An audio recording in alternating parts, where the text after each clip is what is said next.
Alimentation du circuit court au zéro déchet, découvrez la mise en place d'un système alimentaire durable. Bonjour Jérôme. Bonjour. Jérôme de Copigny, alors vous êtes sur notre dispositif My Green City, bien notre monsieur alimentation durable, saine et avec de préférence zéro déchet. Vous nous avez réuni un panel, je vous laisse un petit peu nous présenter vos spécialistes, nos invités. On va dire un système d'acteurs en fait. Moi je voulais préciser un peu la raison pour laquelle on est là aujourd'hui sur le forum My Green City. Pourquoi il y a un module Green Alimentation. En fait c'est parce qu'au niveau de l'agglomération on est engagé dans une démarche qui cherche à valoriser l'agriculture périurbaine, à mettre en place un réseau alimentaire territorial.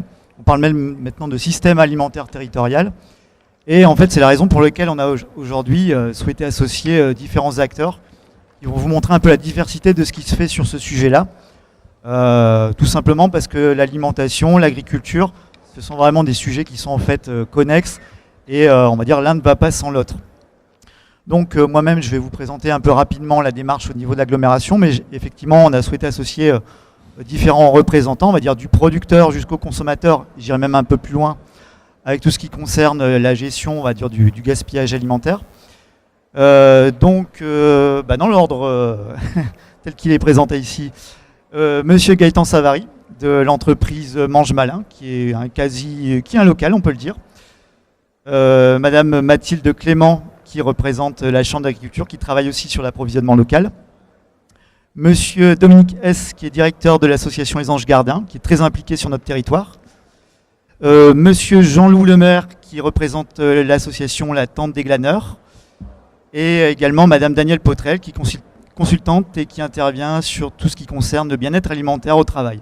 Donc voilà déjà une diversité d'acteurs en fait selon différents thèmes. Sur différentes problématiques. Voilà exactement. Alors on va essayer de les présenter rapidement. Vous nous comptez encore le sujet en au moins 2 minutes. Moi 2 minutes, avec moi ça va être très long, hein, vous savez. Bon, alors 2 minutes 30, allez, vraiment maximum. Hein. En fait, nous au niveau de l'agglomération, pourquoi ces gens sont là? C'est parce que comme je vous le disais, on est en train d'essayer de mettre en place un système alimentaire territorial. Pourquoi on est inscrit dans cette démarche? Parce que tout simplement on s'est rendu compte que les questions qui étaient relatives à l'agriculture et à l'alimentation étaient finalement pas traitées à l'échelle de l'agglomération. On n'est pas compétent, on va dire, pour traiter ces questions-là. Or, en fait, on avait toute une série de problématiques qui étaient liées par contre à des compétences de l'agglomération. On a des problématiques qui sont liées à la disparition d'exploitations agricoles, perte de surface agricole. On a des questions environnementales à traiter pour la protection de la ressource en eau, l'érosion des sols, etc. De l'autre côté, on a un bassin de population qui est aussi, pour certains, malheureusement pour partie précarisé, et qui ont le droit à une alimentation de qualité. Donc finalement, on s'est rendu compte que tous ces sujets-là étaient liés. Effectivement, là que se situe souvent la fracture, oui. La facture du qualitatif en fonction du revenu. Et donc, on s'est dit qu'il y avait quelque chose à jouer par rapport à ça.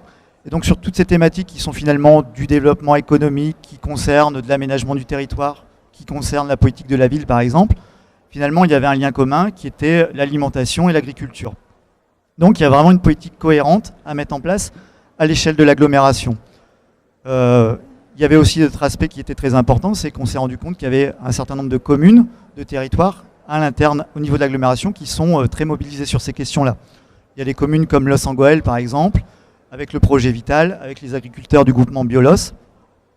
On a également une commune comme Loison-sous-Lens qui travaille aussi à l'échelle d'un projet d'aménagement urbain à relier une production locale avec la cantine scolaire par exemple.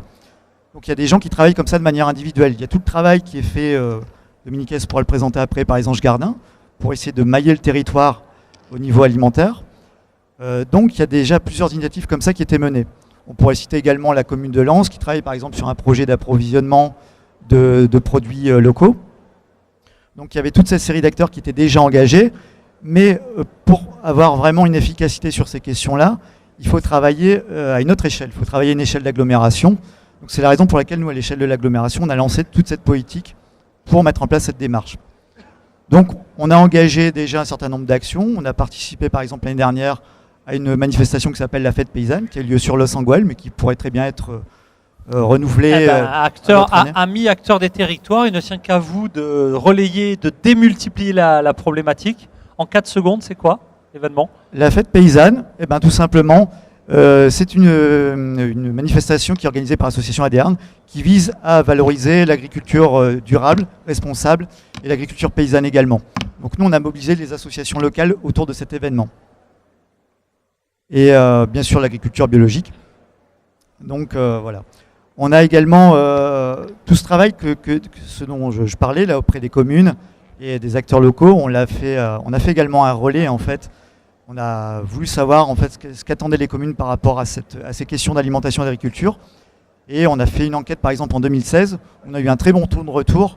On avait une forte demande des communes aussi pour que l'agglo se mobilise sur cette question de l'approvisionnement local. Donc c'est la raison pour laquelle on a engagé, là depuis le début d'année en fait, toute une étude avec un bureau d'études qui nous accompagne pour la mise en place d'un système alimentaire. Parfait, il vous reste 22 secondes. Un dernier point, tout a été dit pour la présentation de nos invités. Au niveau de la présentation, maintenant je vais laisser les gens s'exprimer un petit peu. Mais sachez simplement que les gens qui sont là, quand on parle de système alimentaire, il y a une question effectivement de gouvernance qui est très importante, qui est instaurée. Et en fait, parmi les gens qui sont là, ou même tous les gens qui sont là et d'autres acteurs, il y aura des gens à mobiliser parce que c'est comme ça qu'on construit un système alimentaire.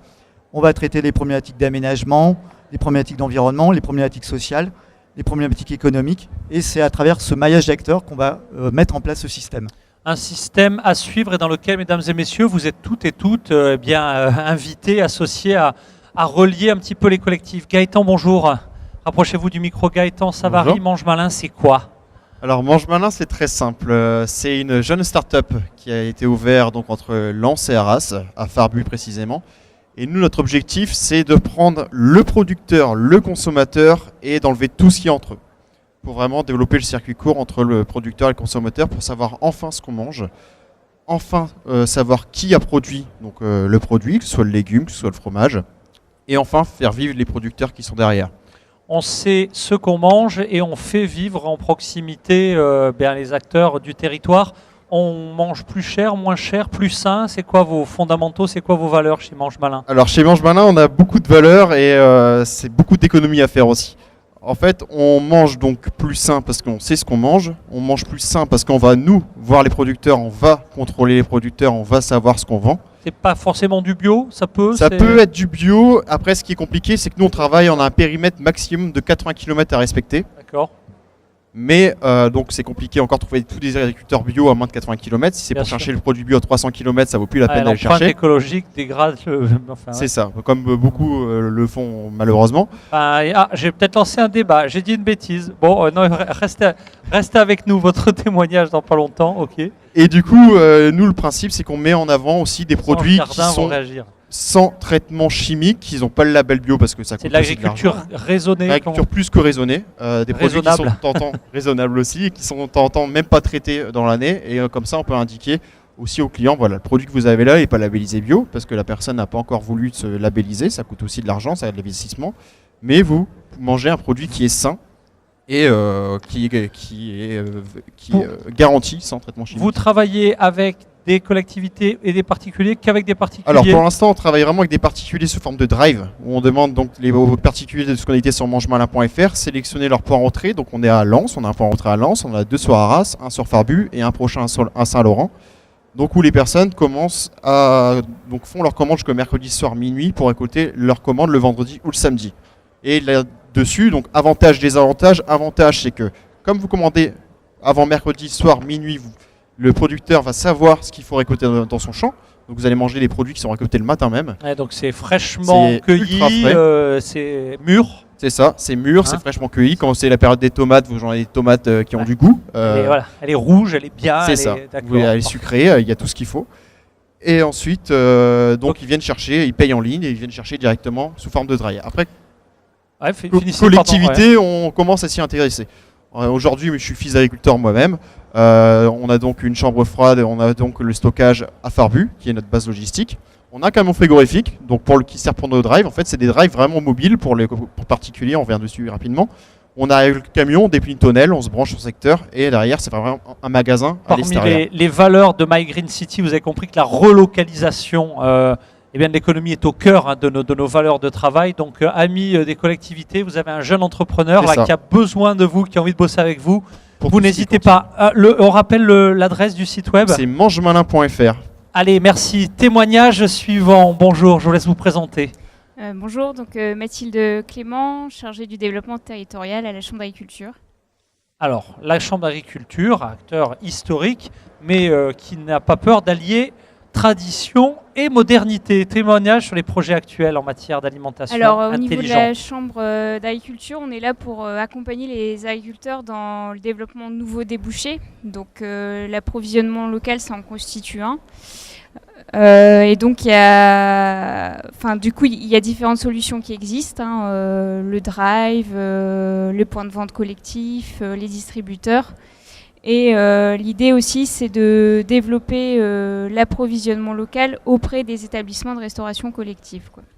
Donc, du côté de Mange Malin, on a tout compris, si j'ai bien compris. On est sur vraiment les fondamentaux de ce qui marche bien en ce moment. Oui, alors du coup, Mange Malin sont plutôt pour l'instant du côté du consommateur. Et nous, on travaille à la fois côté consommateur et collectivité locale. Concrètement, vous êtes un acteur consulaire, mais vous êtes aussi acteur sur le sujet. Vous menez des projets ou vous coachez de jeunes entrepreneurs et des moins jeunes? On accompagne les agriculteurs qui souhaitent identifier des nouveaux débouchés et développer leurs revenus économiques, quoi. Plus local, plus vert, plus sain, plus digitalisé, c'est ça les fondamentaux de l'agriculture qui marche bien aujourd'hui? Bah oui, parce qu'on a aussi développé des outils en ligne. Donc il y a le drivefermier.fr, il y a prolocal.fr, il y a aussi l'opportunité pour les consommateurs de connaître la localisation des points de vente près de chez eux avec l'outil ou acheterlocal.fr. Donc on est inscrit aussi dans la digitalisation, oui. Eh ben, c'est formidable, merci. Pour en savoir plus, on rappelle le site de la Chambre d'agriculture. Par rapport au sujet, c'est surtout le site d'aprolocal.fr pour les collectivités locales ou acheterlocal.fr et drivefermier.fr pour les consommateurs. Eh bien, un grand merci. On va maintenant se retourner vers les Anges Gardin. Témoignage assez bluffant. J'ai découvert le concept il y a très peu de temps. Parlez-nous aussi de la manne, si ma mémoire est bonne. Moi, j'avais pas envie de parler. Vous n'avez pas prévu. Ouais, on n'en parle pas dans ce cas-là. J'aime pas les... Voilà, il est en train de tricher là. Il voit les trucs sur la table. Pas vu. Non, je viens le piquer. Il va en parler. Quel billet, tiens. Attention, ça vaut quelque chose. Ça vaut quelque chose. Justement. Allez, on y va. Simplement, nous, notre travail, c'est de redonner un horizon alimentaire à chacun. Donc, chacun, c'est tous, y compris ceux qui n'ont pas forcément les moyens. Aujourd'hui, ou dont on pense qu'ils n'ont pas les moyens d'accéder à une alimentation qui soit durable. Alors, une alimentation qui soit durable, c'est quoi? C'est une alimentation, surtout, qui a toutes ses valeurs organoleptiques conservées, ou en tout cas le maximum, ce qui suppose qu'on puisse avoir un peu de fraîcheur dans notre alimentation et que les produits arrêtent de se balader. De ce point de vue, la question des kilomètres est très relative. Tout dépend effectivement des distances et la meilleure valeur écologique, c'est que vos camionnettes, quand vous vous déplacez, soient pleines. On peut faire de courtes distances avec des camionnettes pas pleines et c'est pas durable. La durabilité, selon moi, c'est rompre avec action-réaction. Si c'est trop long, il faut faire court. C'est court comme point de vue. Il faut réfléchir effectivement aux chaînes causales aujourd'hui qui fait qu'on a une alimentation qui est du grand n'importe quoi et qui a fait en sorte effectivement qu'on nous fasse manger de la viande bovine de cheval. Et ces problèmes-là, on n'est pas là de les avoir résolus une fois qu'on a dénoncé le problème de la viande bovine de cheval. Des problèmes comme ça, il continue à y avoir. Or, l'alimentation, c'est quelque chose de vraiment important. Donc l'alimentation durable, c'est frais, ce qui suppose effectivement au maximum qu'on diminue les distances. On est quand même d'accord là-dessus. L'alimentation durable, c'est une alimentation diversifiée. C'est le seul message chanté qu'on se sent nous capables de passer, vu ce qu'on nous raconte sur les questions de santé. Il n'y a pas encore longtemps, il y avait un problème avec le cholestérol. Il n'y en a pratiquement plus de problème avec le cholestérol. Pourtant, ça a influé grandement sur vos comportements alimentaires pour certains d'entre nous. Et on nous en a vendu des médicaments. Voilà, et on nous a vendu des médicaments, etc. Par contre, ce sur quoi, a priori, on est d'accord, c'est que si on mange un peu de tout, ça devrait pas trop mal se passer. Et effectivement, à traverser le temps, notamment la question des fibres alimentaires, donc on va retrouver particulièrement dans les légumes. Donc, alimentation durable, message diversité. Alimentation durable, c'est une alimentation bien sûr qui fait sens au niveau des problématiques écologiques que nous rencontrons. Une alimentation durable, si effectivement on demande à ce poulet, à ce coq que vous entendez, c'est un coq bourbourg, il est sur notre stand, donc c'est une variété de coq qu'on essaye de conserver. Et là, je suis très content qu'il chante pour vous parce Ouais, que ça donne un aspect un petit peu il anime village la manifestation. Moi, je campagnard. l'emmènerais bien partout en Europe, ce coq, sur nos autres manifestations. Voilà, je voulais juste vous dire que ça sert à rien à un moment donné que ce coq se sacrifie pour vous pour être sur votre table si vous le flinguez à la cuisson.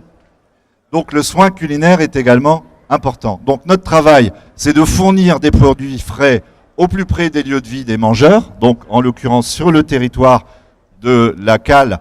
Ce qu'on a prévu, enfin ce qu'on a mis en place, c'est une micro-ferme qui permet à un moment donné de rendre ce service de production au plus près et de diffusion d'un groupe de producteurs réunis sous la marque Terre de Goël.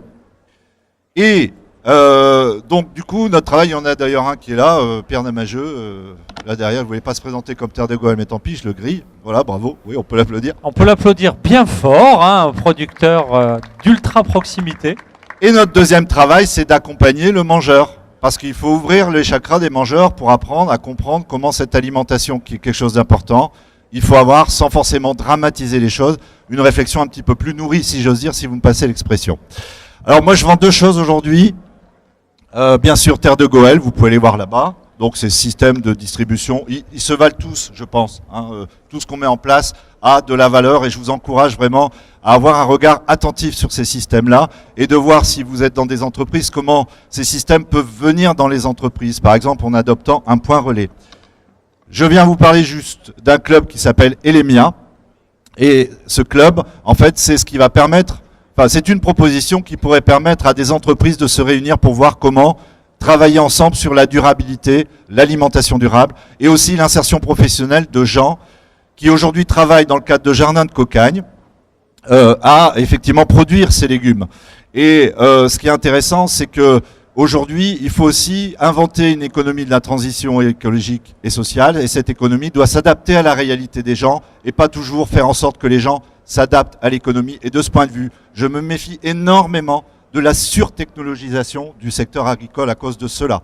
Les ouvriers agricoles, s'ils n'ont pas leur place, c'est embêtant. Si les gens qui sont peu ou pas qualifiés n'ont pas leur place dans cette économie, qui est quand même importante, de l'alimentation, qui est encore par excellence quelque chose qui garde à être localisé, relocalisé, c'est à mon avis quelque chose d'assez préoccupant. Donc nous, notre idée, c'est de travailler avec les entreprises pour voir comment soutenir ces emplois de proximité. Donc, amis entrepreneurs, vous savez ce qu'il vous reste à faire. Vous n'avez pas du tout parlé du billet dont je vous ai expliqué. Alors, moi, je voulais pas abuser du temps, mais... Non, mais il vous reste 4 secondes, c'est bon. Quand les gens n'ont pas forcément d'argent pour accéder à l'alimentation durable, qu'à cela ne tienne, on enlève les euros, on rajoute à la place huile de coude, les gens viennent à des chantiers coopératifs, s'échangent des services et gagnent de la manne, monnaie d'une autre nature pour de nouveaux échanges. Ce n'est pas une monnaie idéologique. Le but du jeu, ce n'est pas de flinguer les banques, ce n'est pas notre propos, même si on peut avoir un avis personnel sur la question, ce n'est pas le propos. Ouais, ils ont tellement été gentils ces dernières décennies avec nous, les banques. Voilà. C'est vrai que... C'est de dire, si à un moment donné, l'argent ne coule pas suffisamment pour pouvoir accéder à une alimentation qui prend soin de moi, eh bien, qu'à cela ne tienne, il faut remplacer cet argent-là par de l'autre argent. Et c'est ce qu'on a proposé, la monnaie d'une autre nature pour de nouveaux échanges. Là donc aussi. concrètement, les gens viennent à des chantiers coopératifs, viennent filer la main, gagnent des mannes. Alors c'est pas forcément illégal si vous faites ça dans un entre-soi qui est une association, en l'occurrence c'est ce qu'on fait, mais il faut savoir effectivement que cela, en dehors n'aurait pas été légal si on ne faisait pas ça dans le cadre effectivement de l'association des Anges Garnins, mais la manne permet effectivement d'accéder à des produits de qualité, même si on n'a pas effectivement un pouvoir d'achat qui permet de le faire. Et effectivement sur un territoire qui a des difficultés quand même sociales relativement importantes, pour pas dire très importantes, c'est essentiel de pouvoir mettre en place ce type d'alternative qui permet à tout le monde d'être invité au festin. Eh bien, merci pour ce beau témoignage. Allez, suite des retours d'expérience et des propositions opérationnelles pour une meilleure alimentation. C'est parti. Présentation.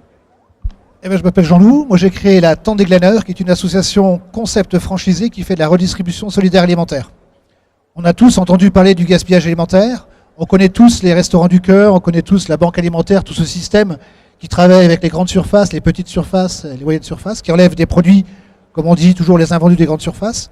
Mais on n'avait pas quantifié que sur les marchés non sédentaires en France et en Europe, on jetait énormément. Il faut savoir qu'en moyenne sur un marché, on peut jeter, sur l'île par exemple, là où on est né, on peut jeter jusqu'à 11 tonnes de produits qui sont encore consommables. Qu'est-ce qu'on va jeter? On va jeter des fruits, des légumes, qui n'ont plus les critères de vente, mais qui sont parfaitement consommables. Ils sont juste pas beaux, quoi. Voilà, c'est juste. Voilà, aujourd'hui, on a fait une grande tendance là-dessus, sur les fruits et légumes bigornés. faut savoir qu'il y a une partie de la population qui n'a pas accès à l'aide alimentaire. On peut actuellement créer des épiceries solidaires, des épiceries sociales, à destination des étudiants ou de la population en précarité alimentaire, mais il faut payer. Peut-être 10%, peut-être 20%, peut-être 30% de sa valeur, mais malheureusement, on n'a pas la possibilité de payer, donc on n'a pas accès à ce système de redistribution solidaire alimentaire. C'est pas facile de se présenter au Restaurant du Cœur, à la banque alimentaire et de dire « j'ai faim ». On doit avoir un interlocuteur en face de soi où on va donner tout un tas d'informations privées, sensibles, dégradantes, pour dire voilà, je suis effectivement bien pauvre, j'ai vraiment bien faim, s'il vous plaît, aidez-moi. C'est pas facile. Soyez gentil, vous, de vous valoriser en mettant moi le pauvre. C'est ça, voilà. Donc moi, j'ai créé une association, en fait, où je me suis occupé de ces personnes. Sur le marché, nous avons une population de 3 glaneurs. Nous avons les friganes, les déchétariens, on les appelle comme ça. Ce sont ceux qui vont glaner sur les marchés par idéologie, c'est leur concept de vie. On a une deuxième partie de la population qui va glaner par souci économique, parce qu'elle va se dire pourquoi je vais acheter alors que je peux trouver gratos. Et on a enfin une troisième partie de la population qui va glaner par nécessité. C'est cette population qu'on va retrouver à 4 pattes dans les containers. Parce qu'ils n'ont pas osé se présenter, parce qu'ils sont hors barème, parce que dans les institutions, il faut démontrer de sa précarité. Et surtout, on a une espèce de barème en France, on a dit au ministère des Affaires sociales. Il y a à peu près 72 associations en France qui font la redistribution solidaire alimentaire. Moi, je vais calculer tout l'argent qui rentre dans ton foyer, tout l'argent qui sort, et en fonction de ce qui reste, je vais appliquer un barème. Je vais te dire à quel point tu es riche ou tu es pauvre. C'est ça, voilà. Tu dois effectivement témoigner de ta fragilité et de ta solidarité. Donc, on a oublié une partie de la population, ceux qui rentrent dans aucune des cases et ceux qui ont honte, ben moi je m'occupe de cela. Sous la tente des glaneurs, ça représente une population de personnes accueillies, 3/5 d'étudiants, 1/5 de retraités. On commence sa vie pour mendier, pour manger, et on la termine pareil. Comment on peut demander à un étudiant qui va travailler 8 heures sur sa matière grise, le ventre vide, de pouvoir produire quelque chose? Et au milieu, on a tous les exclus de la société. On a des salariés pauvres qui vivent dans leur voiture, ils sont ponctuels ou récurrents. On a des sorties de prison, parce qu'une fois qu'on sort de prison, on a le droit à rien. On a des personnes déplacées, des personnes en hôtel de préfecture, c'est-à-dire quand on doit reloger des personnes en urgence, et ben on les loge dans les hôtels, mais il faut bien les nourrir. Donc voilà, c'est énormément de personnes. Donc moi je me suis dit, il faut absolument qu'on institue quelque chose pour pouvoir récupérer cette chose, cette marchandise dans les marchés, et qu'on arrête d'aller dans les poubelles pour pouvoir s'alimenter. Il y a une perte de dignité totale pour moi, et donc je les ai transformés en glaneurs. Pourquoi glaneur? J'ai fait un petit clin d'œil à Agnès Varda, le glaneur et la glaneuse. Et on appelait ça la tente parce qu'on est comme un commerçant non sédentaire et on s'installe sur les marchés. C'est quelque chose de très hiérarchisé parce qu'on est quand même... quand on installe une tente des glaneurs, c'est une franchise, donc il faut qu'on soit en accord avec la ville, avec le département, le ministère de l'Agriculture, des Affaires sociales, de l'écologie, du développement durable, et de la concurrence. Enfin, il y en a long comme le bras. Alors que tout simplement, ces personnes que je vais accueillir sous ma tente des glaneurs avec mes collaborateurs bénévoles, tous ensemble, on va éviter la surproduction de valorisation de futurs déchets. Grâce à nous, on va moins jeter. On va libérer l'espace public plus vite, donc ça va intéresser les mairies. Si on libère l'espace public plus vite, on a moins de fluide. On va balancer moins de flotte pour nettoyer le marché.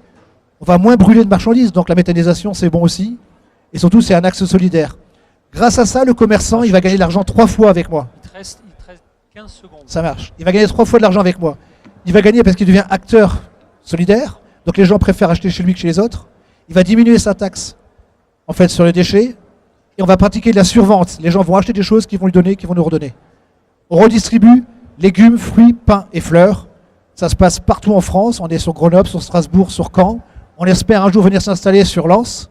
On a une tente qui va se monter sur un abonnement, donc on est juste à côté. Et c'est surtout une nouvelle forme de bénévolat où les gens peuvent venir comme ils veulent, quand ils veulent, proposer de leur temps. La différence avec une association traditionnelle, c'est que quand on se met dans cette association, on doit s'inscrire par exemple sur 16 semaines si c'est la campagne des Restos du Cœur. Nous, c'est comme on veut, quand on veut. Ça peut être 1 heure dans sa vie, vous allez voir, ça va vous transformer. Et vous aurez surtout un rapport et un regard différent sur l'alimentation. Eh bien, bravo. Encore un très très beau témoignage et une très belle réalisation. Et si vous suivez nos émissions dans les jours et les semaines à venir, je pense qu'il y a de beaux retours d'expérience. Un mot peut-être sur un site où pour en savoir plus également. Voilà, tout à fait. Vous pouvez nous retrouver sur les réseaux sociaux. Il faut être présent un peu partout. Vous allez sur Google aussi, il y a une bonne vingtaine de pages. Et la tente des glaneurs@gmail.com. Voilà. Merci beaucoup. À bientôt. Merci. Last but not least, disent les anglo-saxons. Dernier témoignage. Bonjour.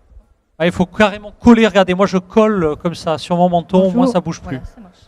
Bonjour, moi je suis Danielle Potrel, je suis designer de services alimentaires en entreprise. Je pense que le fait que je prenne la parole enfin, c'est peut-être pas un hasard, parce que mon travail, c'est vraiment de faire du lien entre toutes ces différentes initiatives. Et l'idée, c'est vraiment de faire système. Mon travail, c'est finalement, j'ai longtemps cru prendre le relais de ma grand-mère qui a construit sa grande famille dans sa cuisine et avec sa cuisine. Et finalement, c'est dans mon travail que je réalise ce projet professionnel. Dans les entreprises, finalement, toutes les entreprises, les organisations sont confrontées à la question du manger. Hein, et c'est commun à tous les collaborateurs. Aujourd'hui, pour satisfaire ce besoin, on a un restaurant d'entreprise, on a des chèques déjeuner ou on a une salle à manger équipée. Finalement, les problématiques autour de la question du manger en entreprise sont assez nombreuses. C'est une question d'attractivité, de fidélisation, de cohésion de groupe, de RSE. L'idée, c'est vraiment de se dire, cette activité qui est présente dans toutes les entreprises, qu'est-ce qu'on en fait? Quelle valeur on pourrait créer autour de l'activité du manger? Et comment en faire un levier de changement, de management, de qualité de vie au travail et de santé? En touchant la question de la convivialité alimentaire, on touche effectivement aux questions de santé, de sécurité, aux questions de plaisir. C'est un moment de plaisir, c'est une expérience finalement du collaborateur une fois par jour autour du manger. Donc c'est du plaisir, de la motivation, de l'engagement, de l'implication. C'est aussi une question de convivialité, de cohésion, de créativité, parce que c'est l'occasion aussi pour des personnels de différents services de manger ensemble et finalement d'inventer des choses ensemble. Et enfin, c'est des questions de durabilité, de responsabilité. Donc ce que je propose, c'est vraiment de prendre le temps de comprendre les usages, les besoins, les satisfactions, les insatisfactions à la fois des collaborateurs et de l'organisation en termes d'alimentation, de faire une photographie en quelque sorte et finalement retenir ensemble une des problématiques qui vont émerger. Après avoir identifié cette problématique, on travaille pour faire émerger des idées de solutions, parce que les solutions, c'est en interne qu'on les a. Moi, j'en ai plein d'idées, mais ce ne sont pas les bonnes, parce que ce sont les miennes. L'idée, c'est vraiment de faire émerger l'idée au sein des collaborateurs, et ensuite, d'accompagner l'organisation dans la construction de cette solution. Le périmètre de solution, il est très large. C'est changer l'offre du distributeur alimentaire, c'est aménager un jardin sur les espaces verts parce qu'on les tond aujourd'hui et finalement on peut peut-être en faire autre chose. C'est aussi aménager une salle à manger, c'est construire et développer une conciergerie alimentaire, c'est construire un restaurant d'entreprise. Enfin voilà, les périmètres est très très large. L'idée, c'est vraiment de faire avec et surtout, c'est de construire cette solution en s'appuyant sur l'écosystème des acteurs de l'alimentation autour de l'entreprise. Donc c'est là qu'on revient sur la question du système alimentaire. Eh ben, merci pour ce témoignage. Alors encore peut-être, là on est pratiquement au bout de ce focus. Je crois que vous vouliez rajouter un point, il y avait un thème que vous vouliez évoquer, si je vous ai vu échanger avec... ouais. Ah, non, enfin, simplement pour ceux qui sont à l'agglomération. Allez-y, continue. Alors voilà, ça c'est pour ceux qui veulent manger à la cafétéria. Alors je ne sais pas si vous avez des offres également d'alimentation sur vos stands. Non, vous irez voir si c'est bio, local et solidaire. Voilà. Si ça ne l'est pas, c'est l'occasion d'en parler. Voilà, on a nos amis du demander effectivement au staff là-bas qui fait la cuisine de consommer des produits bio, locaux et solidaires. Allez. Oui, simplement, je voulais juste rajouter quelque chose qui est important par rapport à l'agglo, c'est qu'on a rêvé d'un archipel nourricier. Tout à l'heure, je vous parlais effectivement de chantiers coopératifs où on pouvait travailler. On travaille où? Dans l'archipel nourricier. L'idée, c'est de lier la possibilité de produire en ville, en complément d'une production des autres agriculteurs. Là encore, le mythe de l'agriculture, tout faire en ville, c'est une bêtise. On n'a jamais fait ça. Par contre, effectivement, produire un certain nombre de produits maraîchers qui nécessitent d'être frais, etc., on l'a toujours fait en ville. On l'a toujours fait en ville sur ce qu'on appelait les ceintures vertes, vous savez, dans les faubourgs. Si ce n'est qu'ici, la ville s'est inventée très très tard. Donc il n'y a pas forcément, à l'origine, de faubourg, de ceinture verte sur lequel on produisait. Mais on a quand même un axe vert qui est le long du 11-19, là, vous voyez, à partir du 11-19 et qui va vers la ZUP Vendin-le-Vieil. Donc on a appelé, nous, la Riviera comestible. Et à partir de cette Riviera comestible, on a imaginé plein de petits îlots de culture. Et des entreprises aujourd'hui nous donnent des terrains qu'ils en ont marre de tondre à grands frais pour pouvoir cultiver. Donc j'en profite pour lancer un appel. On est intéressé par des terrains.